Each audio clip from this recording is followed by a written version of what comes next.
Efengyl tangnefedd oedd he dros y byd, a deled y bobloedd i'th lewyd chi gyd, na foed neb heb wybod am gariad y groes a brodyr i'w gilydd o dynion pob oes.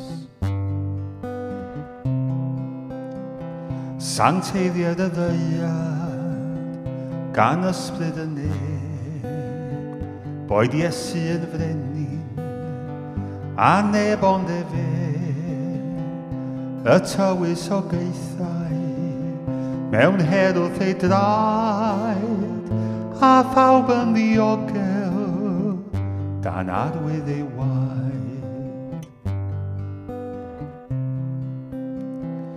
Efengyl tangnefedd dos rhagor y nawd, a doed y gyfiawnder oedd nefoedd i lawr, fel na bydd o mwyach na dial na ffoen, na chariad at rhyfel, ond rhyfel yr oen.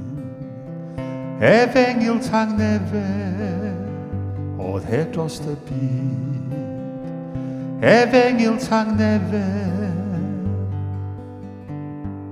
dos rhagot y nawd.